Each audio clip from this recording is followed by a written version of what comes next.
The Word of God is alive and powerful, sharper than any two-edged sword, piercing even to the dividing asunder of the soul and spirit, and of the joints and the marrow, and is a critic of the thoughts and intents of the heart. All Scripture is God-breathed, and is profitable for doctrine, for reproof, for correction, for instruction in righteousness, that the man of God might be mature, thoroughly equipped unto all good works. Study to show thyself approved unto God, a workman that needeth not to be ashamed, rightly dividing the word of truth. Romans 13:11-14. And do this, knowing the time, that now it is high time to awake out of sleep. For now our salvation is nearer than when we first believed. The night is far spent, the day is at hand. Therefore let us cast off the works of darkness, and let us put on the armor of light. Let us walk properly as in the day, not in revelry and drunkenness, not in lewdness and lust, not in strife and envy. But put on the Lord Jesus Christ, and make no provision for the flesh to fulfill its lusts. 2 Peter 2:9. The Lord knows how to deliver the godly out of temptations, and to reserve the unjust under punishment for the day of judgment. Luke 9:23-25.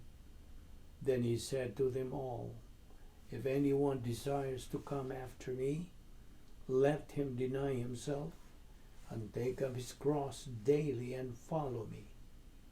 For whoever desires to save his life will lose it, but whoever loses his life for my sake will save it. For what profit is it to a man if he gains the whole world and is himself destroyed or lost? Before we start our Bible study, nining adlaw, sama sanandan, as our practice, we have to cleanse our souls gikan sa mga sala katong nabuhat nining adlaw kay kini kun dili nato kini isugid ngadto sa tubangan sa Dios nga Amahan, mahimo lamang kini nga babag sa atong pagabuhaton nga pagtuon sa pulong sa Dios. Therefore, we now have to use the principle of 1 John 1:9 na nagaingon, if we confess our sins, He, God, is faithful and just to forgive us our sins and to cleanse us from all unrighteousness. O alang kanimo higalang, wala pa'y kaluwasan, tumuo ka kang Ginoong Hesus, o ikaw maluwas. Acts 16:31. Busa. Karon magampo kita sa hilom, magi pangandam sa tong kaugalingon. Let us pray.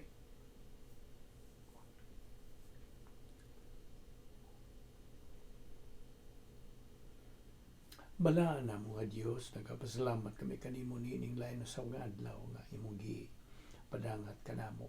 Buhi pa kami sa among lawas, askil pa among panglihok-lihok o ang among pangisip na pa'y pagkalantip kining tanan, gubikan lang sa imong kaluoy, sa imong gugma, sa imong kortesiyong, sa imong grasya. Dili kami takos nga magadawat niini. Apan ikaw matinumanon man gayon sa imong mga saad. Thank you, O Lord, niining grasya nga pagtuon sa imong balang pulong. Tangtanga ang mga babag niya sa mga nauna karon aron kami makapunting lamang. We can focus and concentrate on what you are going to teach us today. Pinagi sa pagtudlo ka na mas balaang Espiritu Santo, kamo lamang ang bugtong magtutudlo sa kamaturan, our mentor, kining tanan, among ipasalamatan sa ngalan ni Ginoong Hesukristo. Amen. Maayong adlaw, to all our subscribers, to all our friends, our listeners, followers, ang atong fellow believers. We welcome you all. O kaniyo mga bag-o, abi-abi kamong tanan sa inyong pag-iuban kanamo. Hinaot nga kamo mga baton lang og bukas nga pangunahuna, open mind, aron sa ingon niya na katudluan ka sa balang Espiritu Santo. Okay? So maayong adlaw, once again, kita magadupot sa atong tunanan nga giuluhan og how to handle crisis in life God's way. Okay, padayon ta. Kagahapon atong gisgutan ang mga problem-solving devices nga gisangkap sa Dios kanato o ganaara ka nato paggamit niya na o dili. It's a matter of choice. So mo na nga kung ikaw magagamit lamang sa mga tawhan ng mga kasulbaran sa imong mga suliran, then it will surely fail. Tawhanon as we are, human as we are. Kaya ang prinsipyo nagabarog man yun. Human solution is no solution. Only divine solution is the real, genuine solution. Anara kanimo ka ng pagpili. Ang divine solution ba? O tawhanon nga solution? So, you know the result of each decision nga imong imuon. Kaya, yaw kalimot nga ang human problem-solving devices ato man itong isgutan kagapon, denial, repression, projection, o kita na sayod na nga ang usa ka magtotoo nga nagatuon sa pulong sa Dios apan wa niya tuuhi. It's not metabolized. Dili kini magaling sa Espiritu Santo. So therefore, he is not able to live his spiritual life. Klaro man kaayo kana. He is only carnal, so the tendency for him, if he does not switch from being negative to positive, then nagpabilin siyang negatibo gyapon, way gana, way pagpanumbaling, way pagtagad, way gugma, o way panahon sa pagtuon sa pulong sa Diyos, then from being carnal, musangko siya sa pagka-reversionista. Okay? Atras na ang iyang espirituanong panginabuhi. O gitawag usab kini siya nga gnosis believer. Kinabang nagsigig tuon na panuhan niya tuuhi ang iyang nakatunan o iyang natunan. So, he is branded and described in doctrine as a gnosis believer. And this gnosis believer is hypersensitive, pikon, unsa pa, he is self-righteous, matarong siyang kaugalingon, o gawas pa niya na siya dautan nga pagkatao. He is an evil person that the Word of God mandates believers to avoid these people. Now, karon kini mao magtutong atong gisgutan nga negatibo. So kining negatibo, their attitude is negative. Mo nibut pasabot.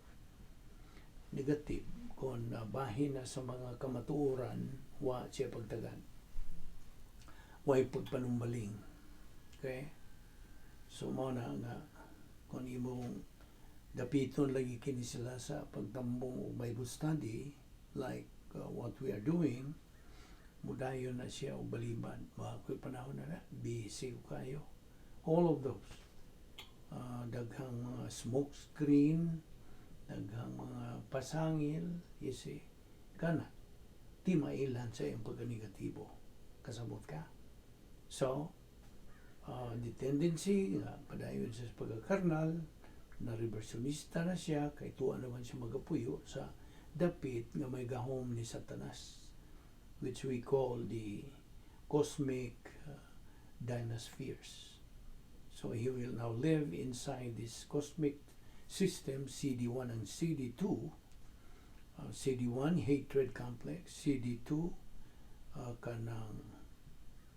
CD1 is arrogance complex, and CD2 is hatred complex. So, samtang siya nagpabilin kapag karnal, he will be committing the common personal sins. Sama sa mga sala sa nauna, sala sa dila, sala sa buhat. So, he is a miserable person. He is only a product of his decision. He's totally divorced from reality in life. So, this is just the opposite to the title that we are taking up, how to handle crisis in life. Kay crisis man kini sa iyang kinabuhi. So, sa iyang pagka totally divorced from reality in life, dili ba na crisis, dili ba din na suliran. Kay kini siyang pagka magtotoo. He is a believer. Huh? He is so preoccupied with himself. Kupado rin siya siyang kaugalingon. Siya. And he only uses human problem-solving devices when confronted with any problem in life. He is not able to reach his goal on top, to become a winner believer. Now, nahibaw naman nato nga most sins are caused by emotional sin. O emotional sin kay tungod kay wa man siya doktrina o man siya pulo sa Dios. Thus, sa diha nga ang mga suliran mo hapak na diha kaniya, all the believer can use mao kadtong akong giingon nimo, denial, repression, projection. In short, kining maong magtotoo nga atong gisgutan, naggamit lagi siya mga tawhanong mga kasulbaran, dili mga Diyos nun nga mga kasulbaran. O mao na nga dali ra siyang mo basol sa Dios mismo, ang Dios iyang basulon. Kung nanay mga suliran mo abot siyang kinabuhi, ngano man gitugot man ni sa Dios nga mahitabo nako. Why did God let this happen to me? What a blasphemy. So you can see how miserable a carnal believer is. Again, he is divorced from the reality in life. Produkto ra siya sa iyang kaugalingong desisyon o tungod kay siya nagpabilin nga negatibo. What other description you can kanang ikasulti ni maong matang sa magtotoo? He is recalcitrant, lethargic to the study and learning of Bible doctrine. He is never able to execute sa iyang espiritualong pagkinabuhi. Kaya binimo, two reasons why someone, a believer, nga kining maong magtotoo is being rejected. Ato na pong labason katong isgutan kagahapon o the other day nga being rejected is a problem. So, unsa may duha kara kahinungdan ngano nga kining maong magtotoo is being rejected, gisalikway. Number one, wa siya magatubo sa doktrina. Wa siya magatubo sa pulo sa Dios. Ikaduha, ubos sa gitawag o balaod sa tulubagon sa kabubuton, the law of volitional responsibility, gidisiplina siya sa Dios for wrong decisions. Yes. Wa ka ba may bawo nga disiplinahon ta sa Dios sa diha nga mohimo ta og daotang mga desisyon. Kay you see, kita nimo katong prinsipyo des pulo sa Dios, unsay atong gipugas mao po'y atong anihon. When we sow the wind, we reap the whirlwind. Nanas Biblia. Okay? Remember, again, the 8 stages of reversionism. 8 ka mga ang sa pagka-reversionista. Number 1, reaction destruction. Number 2, frantic search for happiness. Number 3, operation boomerang. Number 4, emotional revolt on the soul. Number 5, locked in negative volition. Number 6, blackout of the soul. Number 7, scar tissue of the soul. And number 8, reverse process reversionism. So, what's out all of this pitfall? Okay? Now, mutana ko nimo, can you afford to be a victim of this occupational hazard? Magkaangko ka ba? Nga mabiktima ka ni ining maong at mga butang nga itong gipangisutan? Now, di ba ni nga, ang usa ka negatibo nga magtotoo. Negatibo, ha? Ngiyang pagtagad sa pulong sa Dios. Pagtagad sa kamatuoran. A negative believer has the following possible personality. Mao ni, posible nga kanang kalagmitan nga mao iyang personalidad. Number 1, manipulator. Ano sa maning manipulator? A con artist. Hilig sa pagmaniubra. Sakto ba ng Visayan? Kamao. Hilig yun siya. Kanang ingnon ta ang sabay ubang synonym nining hilig. Mao ni iyang tendency. Okay, kalagmitan. He is a manipulator. Hilig sa pagpaniubra. Number 2, hysterical personality. Unsa hysterical personality? Short-lived enthusiasm. Murag dili mo lahutay ang iyang kadasig. You see? Murag kanang mubo ra ang iyang tagal. Short-lived enthusiasm. Number 3, gitawag og histrionic personality. Unsa ang histrionic? Well, in the very common parlance ni is OA, overacting. Sa mga batanon nila ni gitawag og aktoron. Di ba? Makatawa mangunta ni ini. Okay, so mao ni ang tulo. Kalagmitan nga mao ni personalidad ni ining magtutuong negatibo.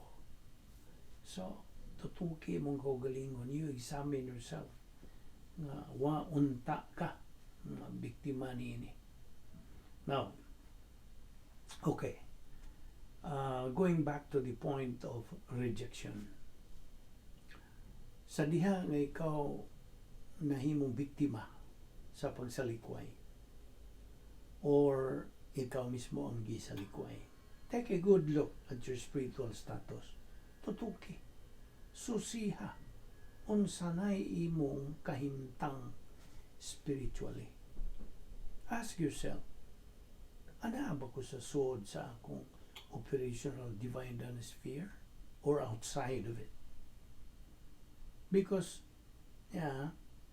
kung tuwa ka sa gawas nining God's power system, power sphere, gamit dayon sa nag-una nga problem-solving device.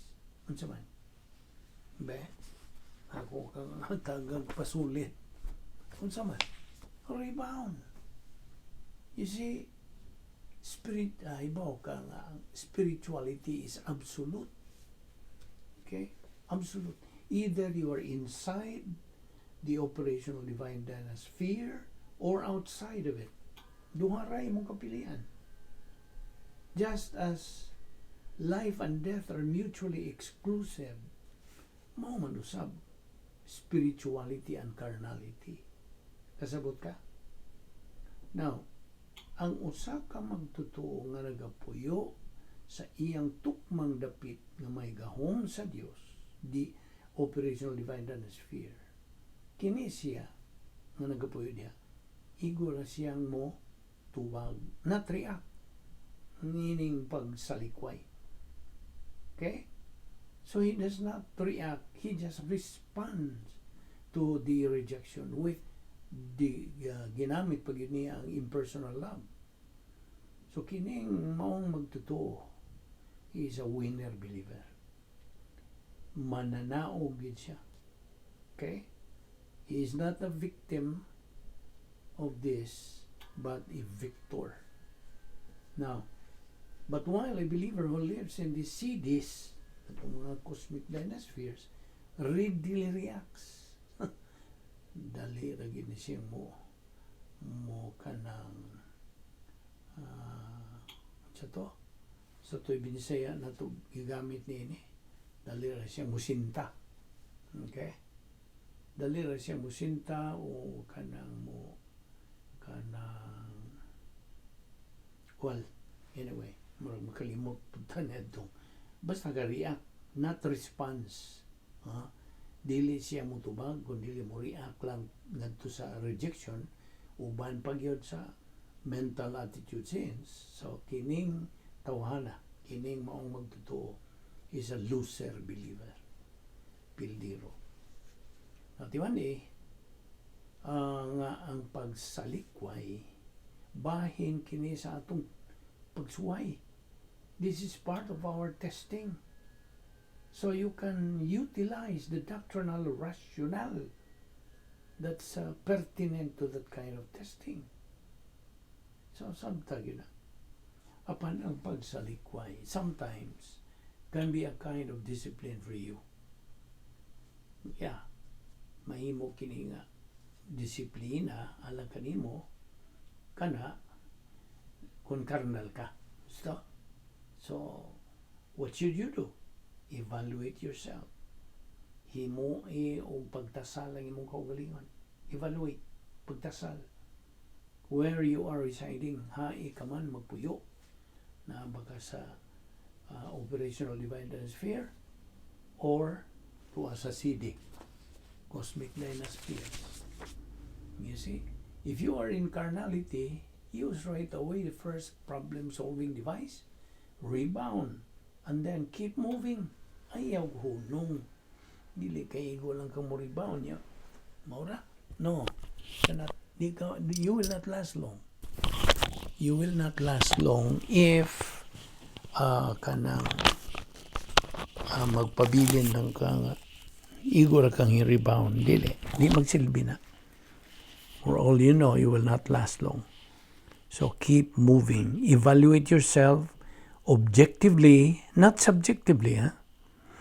Now, if a rejection is justifiable, meaning ikaw mo'y sadaan, so you deserve to be rejected, then that is your opportunity karon to straighten out, sort out sa imong mga kasaypanan, your flaw. Then be right again with God. Sabtagina. Sa lagtod nga pagasulti, you need to apply the doctrine of grace orientation to be humble. Aron ikaw makabalik sa imong pagka-mapaumsanon. And once you are rejected in life, so good. Sugdi dayon pag self-evaluate right away. Then, apply the right problem-solving device. Hinumdumi, ang atong tumong in our spiritual life is to attain the area of spiritual adulthood. Basta? Oh, by the way, there are two kinds of rejection. The following are objects of rejection. Ikaw mismo. Ikaduha, ang imong mga hiniguma, your loved one, very, very close to you. Okay? Mo'y hinungdan nga kakitang mga magtotoo, magpasalamaton yun sa Diyos for everything that happens to our life. Nga naman, tungod kay naamantay kanang tukma ng mga doktrina, pertinent doctrines, the spiritual assets to use to be able to deal and handle any situation in life. What a biyay sa Diyos. ang iyang pagsangkap, wag yu kinutuban. Philippians 4:19 unsa may gisulti diha. My God shall supply all your needs according to His riches in glory in Christ Jesus. Na, pasalamaton kita sa Dios.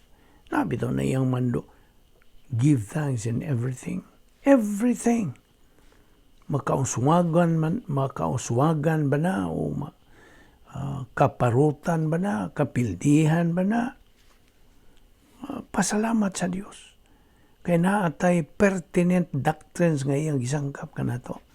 Spiritual assets nga ito magamit to deal, be able to deal and handle whatever situation in life, whether in prosperity or in adversity. Muna gisulti ni Pablo nga kanang kaadunahan ba o kawadun ba, okay lang. That is how to be invincible hero. How to be a winner believer. Ug mao unsaon paghimaya sa Dios in our body. So, ato naging reviewon tong 7 categories of categorical problems. Number 1, distraction from self and others. Pagkalinga. Number 2, fear and other emotional problems. Number 3, rejection by our friends, by our loved ones. Number 4, death and dying. Number 5, timing. Number 6, promises versus integrity. Number 7, old in nature and fragmentation of trends. Okay? Now, talking about this subject of rejection again. Ni ay punto sa doktrina kung dadon diya kanimo. When we are subject of rejection, meaning rejectee or rejected? Rejectee.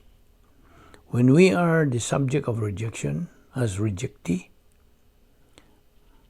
kinahanglan or we should thank God for being rejected. Nga no? Because by being rejected, it could be a reminder to us to use the God emphasis doctrine, not the man emphasis thing. Sabtag yun na. In other words, pasalamat kita sa Diyos every time we face a problem or trials. Not because of the problems, but we thank God for the Bible doctrine resident now in our soul, because that is what we can use and to handle problems or trials in life. Kasabot ka ba? Pasalamat kita sa Diyos sa panahon nga kita magatubang o suliran o pagsulay. Dili tungod sa problema, but kundi pagpasalamat sa Diyos sa iyang gisangkap ka na itong mga pulong niya nga sarang na tumagamit sa pag-atubang yan ang mga suliran o mga pagsulay sa kinabuhi. So the question is God's Word now real to us? Mao gina itong ipangutanas itong kaugalingon. Kay sa diha nga kini nahimo ng tinuod sa atong kinabuhi, kita makaingon na gyud nga God is real to us. Gusto? Now, abrihin imong Biblia sa Salmo 27:10. Okay? Psalm 27:10. Nagaingon kini sa English. Though my loved ones reject me, the Lord will never reject me. Klaro? Bisan pa kung ang akong mga hinigugma mo sa likway kanako, ang akong Ginoo dili gyud nungka gyud nga mo sa likway kanako. Let us always remember God's 10 problem-solving devices. Ayaw na ginaglimti. Operation RFFGDPIHPO. And every time we face rejection in life, atong gamiton ang mga tukma gyud nga kamatuoran, pertinent Bible doctrine.